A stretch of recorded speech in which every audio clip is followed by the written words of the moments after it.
I said, I've been supporting this man. Not that I know him, not that we've met. I like what he stood for then. This Tinubu that is there now, I don't know this one.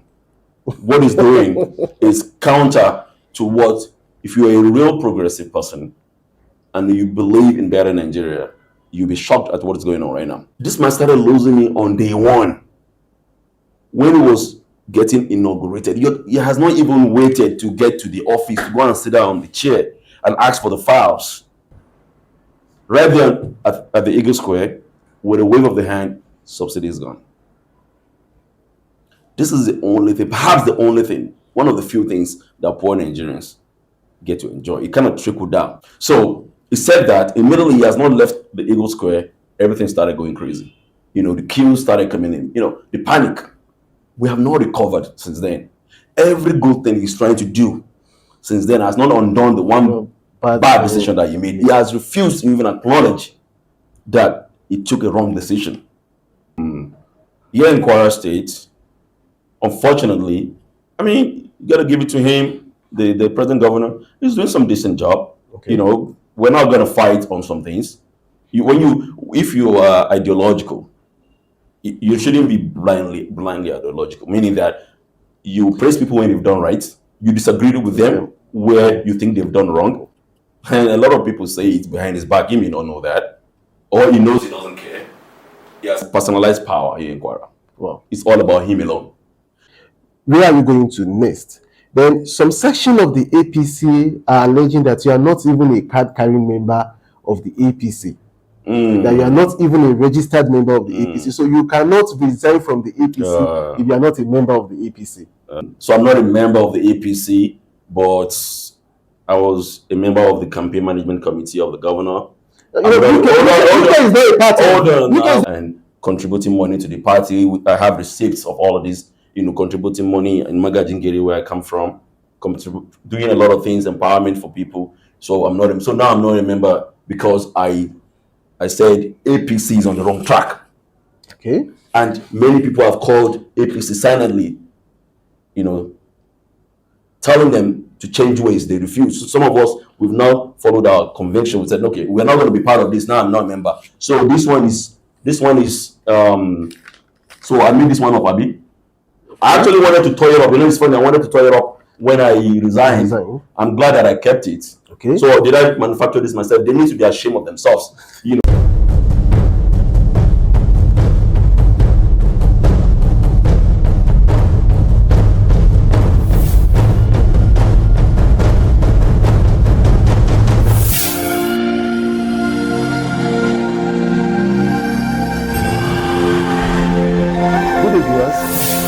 The program is The Discourse, and this is Informant 247. I remain your humble host, K.Sola Ismaila. 2027 is fast approaching, even though the number of months, weeks, and days are setting to that tone. It's still quite far away. But bit by bit, days are coming in, and before you know it, you wake up, it's 2027 already. We are in the era of realignment of ideas, people repitching their things, and finding value politically for themselves. This is the narrative that actually comes in the moment we get into the second year of any electoral year. But however, the dynamics and the twist and turn in the political atmosphere, not only in Nigeria, in Kwara State as a whole, has started taking a series of tone and events. A lot of individuals with credibility have started repositioning themselves. This is The Discourse, where we take a deep dive into issues that concerns you and I. And today, we have a very, very big person in the house with us. He's one time a gubernatorial candidate of the defunct Abundant Nigeria Renewal Party, ANRP. He's a social commentator, a philanthropist, to mention but a few. With me in the studio today is Dr. Yinka Ajia. You are welcome to the program, sir. Thank you. Yeah, moderator. Thank you very much, sir. Talking about pitching tents and ideology, you just resigned from APC as a member of the party. Can you just tell us the rationale behind your resignation from APC? Thank you. So my foray into the APC started in 2018. Before then, I was a member of the PDP. My first political um, engagement has been PDP. When the APC was formed in 2014, I thought there were a lot of kindred spirit in that party at the time. But I was concerned that in Yoruba they said, "Ontikwe on Mero." I don't know how to translate that into English. Kind of like an all commerce affair. I was very concerned. The leaders of the APC at the time, they were very interested in getting power, and everyone was welcome. I know it's a democracy, but I thought that a political party should, like the APC was then, should have clearly defined ideology. So right from the start, I was worried, but then I was still a member of the PDP, so it was more of an APC headache rather than mine. No. But then, so the primary reason why I remained in the PDP at the time was because there was a schism here in Kwara where we thought the former Senate leader, Senate President Dr. Bukola Saraki, that his hegemony in Kwara has become untenable, and that Kwara needs to have new set of leadership. And I believe in that. It wasn't a personal animosity or fight. It was just Okay. like, I think we are ripe to do something else. So they chose to move to the APC. I decided to remain, and that was our parting of ways, politically. We gave it a good fight. The tide was against us, so we didn't make it through. Senator Ajibola did not make, the governorship. So after that, I said, fine, we give it a good fight. We didn't win. We'll have another day. So I went about my business. At the time, I was just rounding up on my doctoral degree between 2015. I actually rounded up in 2017. So in any case, went back to my business, doing my thing, still engaging. Finally, 2018 rolled around. It seems like we're having our chance. So all of us were in PDP, and we wanted to remain in PDP. And then, for whatever reason, Dr. Saraki had a fallout with the APC, and now he's coming back to the PDP. And now the PDP people in Abuja decided to pretty much hand the party over to him. And we were like, no, this is unfair. So that was the reason why we were going to go to APC.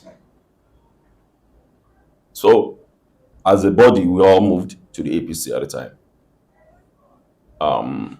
For ideological reasons, you see, it's kind of interesting. And alhamdulillah, I'm not saying that I'm perfect. I'm just saying that for whatever issue that happens here in Kwara and I take a stand, I'm taking a moral stand. Okay. So in 2018, and when this governor emerged, the manner in which he emerged was questionable. And I said, this is not right. Questionable. Questionable in the sense that the primary that was conducted at the time, there was just too much rancor and too much. I don't want us to relitigate or revisit it as a whole because we moved on from there. Okay. But I'm setting the tone and the basis and the background. Okay. Please, setting the background. You were the gubernatorial candidate of ANRP. Yes. You moved to APC. APC. The eve of But the I'm election. setting yet. We're not there yet. Okay. We're not there yet. I'm giving you the timeline. How, as a whole, those of us in opposition at the time, when APC was in power here, actually under former Governor Abdulrazaq Ahmed, we were in PDP and we were the opposition. When they moved to the PDP and they were, the PDP power brokers handed the party over to them, all of us in the opposition, we said, no, this is not right. So as a body, we moved to the APC. But when they did the gubernatorial in particular primary, speaking for myself, I was dissatisfied with the outcome. And The outcome that produced yes, as well as the outcome, no, APC. APC. Remember, including Mala Abdulrazaq, all of us were in PDP. Okay. As a body, we moved to the APC okay. in 2018. Okay. That was before the ANRP thing. When we moved to the APC in 2018, gubernatorial primary was conducted. I was dissatisfied with the outcome.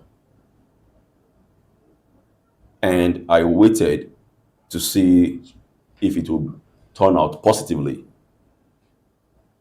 That a moral outcome would result. That did not happen. That did not happen. So I decided. I said, okay, I know I have what it takes to be governor of Kwara State, in whatever metrics you want to look at. And the people over at the ANRP, they had talked to me, we're friends, and I decided to take them up. So okay, I know we're going to be cash strapped. We don't have the money, but we have the ideas. Yes. And I took the ticket and I ran on those ideas. And I think that anyone that's old enough at that time knows that out of the campaigns that were run during that time, that mine was the most idea-driven one. Now, along the line, there was some reconciliation that happened. And even though I tried to convince the ANRP leadership, which was not much of a leadership at the time, with all due respect, it was a leadership around one person. And he had his own different ideas about what needed to happen. And I said, we have run a good race. We didn't have the resources to continue any longer.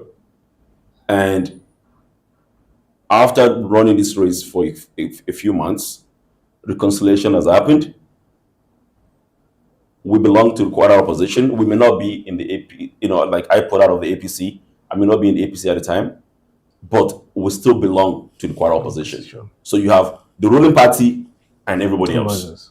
I said the best thing, the moral thing to do is to let reconciliation happen and support Mala Abdurrahman, because we've had our differences. We've talked about our differences on the field. Okay, let's support him and let's finish strong together. Of course, the chairman of ANRP at the time, Adi Alabi, again, like I said, he had his own ideas and he disagreed with that position. And I respect that. That is his own right, just like I have my own rights to advance, my positions best that I know how to do, So, and I would like to digress a little bit because I later found out that he thought maybe something's changed hands. That never happened.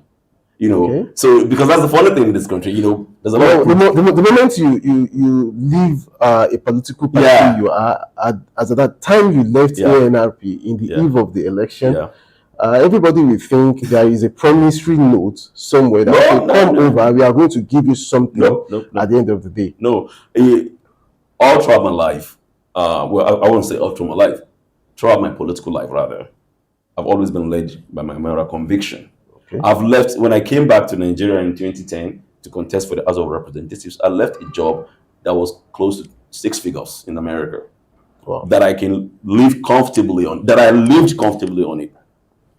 The only reason why I left was because I've always been called, in my mind, like, we can do better as a people.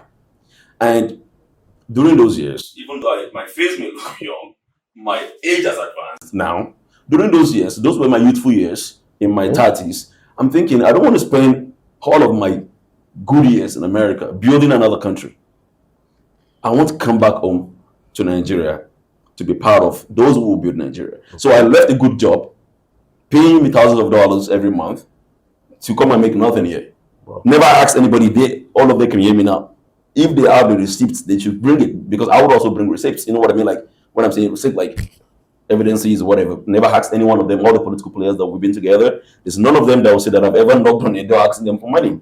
Hold on, please, because this is a very important thing, because there's a lot of projection in this country. Because they are morally bankrupt, morally corrupt, they think everybody else is like them. Okay. So that was what happened. That was what I believed Ade Alabi, who has regretted, I believe, his actions by now. Okay. I would like to come back to the issue of ANRP and the litigation that follows it. Yes. But to the context of this discussion, which is you leaving the APC, yes. We'd like to build some context around that. APC is the ruling party in the state, in the country, and a lot of party stewards will believe the party is, in quotes, doing right, even though what is happening in the country right now may suggest the other way. So why did you decide to resign from a ruling party that you so much believe in at the wake of that very particular political party taking power in Kwara State? For you to have left a party in which you are a flag bearer to a party that probably you have to just go there to support the candidate. So why will you just resign from that party? Was it okay? You said there was no promise of anything, no cash exchange hands. Yes. But a lot of people will say the reason you are pulling out of that very particular political party right now is because probably at the point in time there was something you were promised that you were not getting, or there's something you ought to have been given that is not actually coming your way. That's the major reason you are leaving the APC right now. So we would like to clear the gray area around that. Why did you leave APC? Thank you for the opportunity to clear the hair on this. The issues are not the same. Okay. But they can be discussed simultaneously. Remember that the people in APC right now, if they were part of the opposition since 2014, were together in PDP. We did a lot of work together, pro bono. When we moved to the APC in 2018, like I said, and I pulled out based on my moral conviction and ran my race and decided at the end of the day that I was going to support Man Abdurrahman. I moved back to the APC with my people. A few people in the NRP disagree with that decision. I respect their decision, and we move forward. And I supported him from that time. After I buried the hatchet with him, I supported him 100%. Never looked back. Campaigned with him, spent my own resources, went on radio, did all that. Immediately he won, I flew back to the United States when I'm, minded my own business. Yeah. And then I came back about a month and a half later to be at his inauguration, attended his dinner, just show of support. After the inauguration ball, I went back to the US, and that was it. So the point was consistently giving support.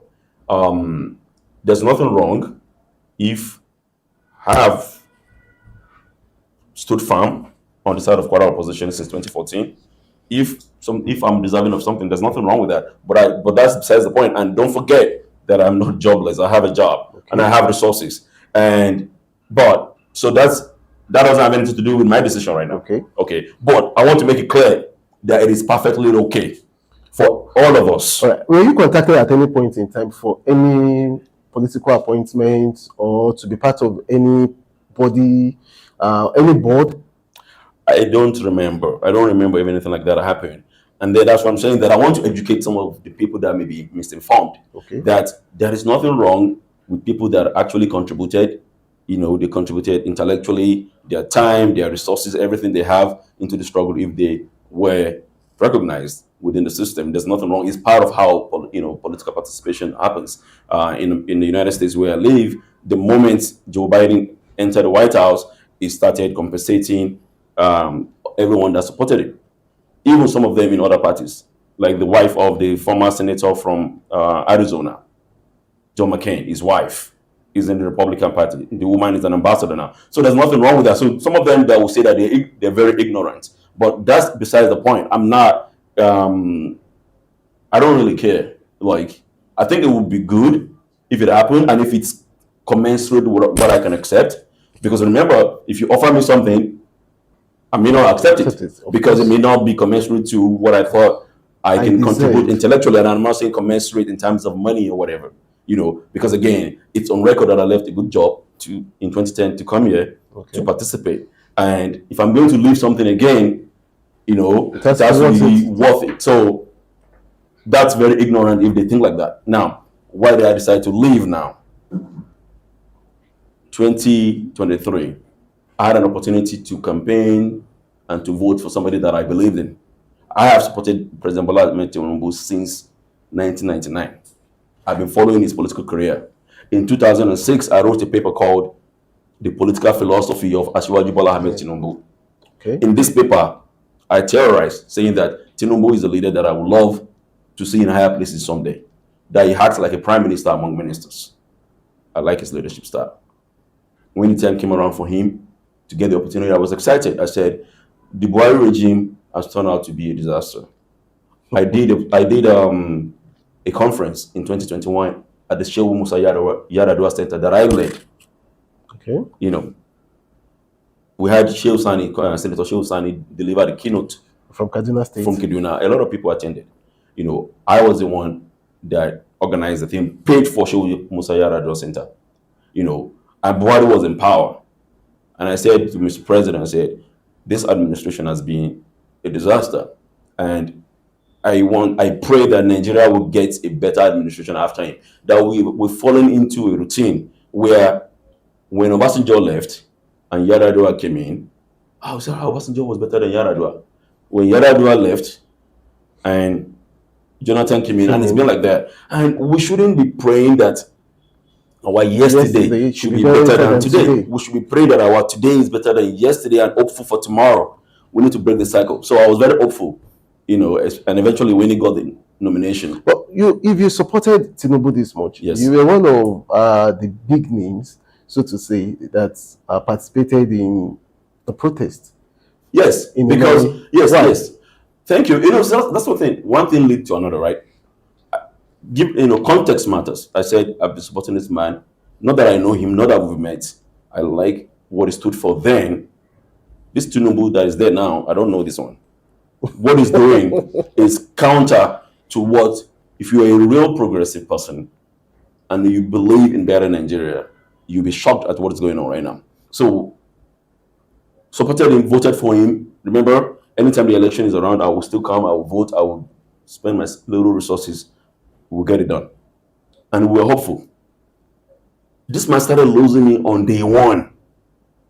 When he was getting inaugurated, he has not even waited to get to the office to go and sit down on the chair and ask for the files. Fine, whatever they gave you during the transition period is different from what they will give you as the sitting president and commander-in-chief. And we need to realize that whether you're a governor or you're a president, anything you say is policy. It doesn't matter whether it's written down or it's verbal. Right there at the Eagle Square, with a wave of the hand, subsidy is gone. This is the only thing, perhaps the only thing, one of the few things that poor Nigerians get to enjoy. It kind of trickle down. And how does it trickle down? When they buy the cheap fuel, then they get to ride, in cheap transportation. Because the people that have led this country over the last 25 years, they have not had the sense to build efficient and effective transport system. Because Okada and Keke Marua is not a good way to transport thousands of people. Of course. So he said that immediately he has not left the Eagle Square, everything started going crazy. The queues started coming in. The panic. We have not recovered since then. Every good thing he's trying to do since then has not undone the one bad decision that he made. He has refused to even acknowledge that he took a wrong decision. We're not here worshiping anyone. We cannot serve God and man. We, some of us in this country, we believe in God, we serve God, but we're not serving a human being. I like him as a person. I followed his career over the years. Boy, he's on the right track. I hope he has another 2.5 years before another election. I hope that he can retrace his steps. It's okay when you make a mistake, just admit that you make a mistake and retrace your steps. Things have gone astronomically high 40% food inflation, 34.5 overall inflation. Come on. So I cannot continue to be associated with something like that.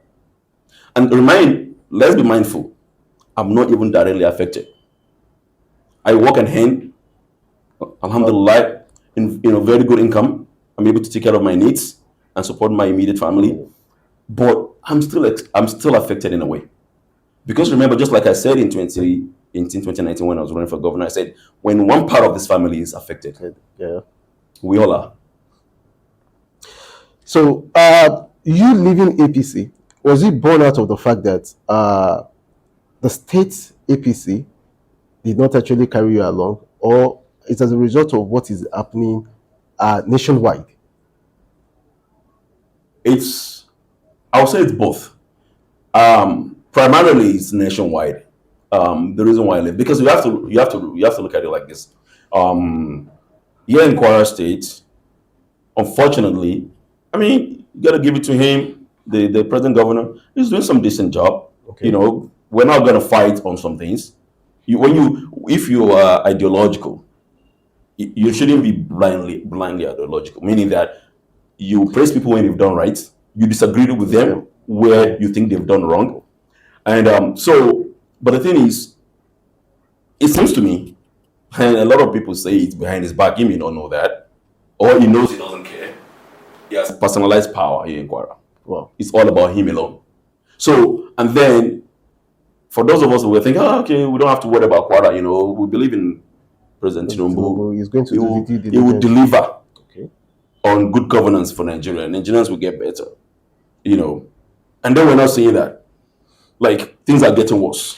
And they're like, hold on. And the man is not even retracing his steps. So at a point, the man has to draw a line.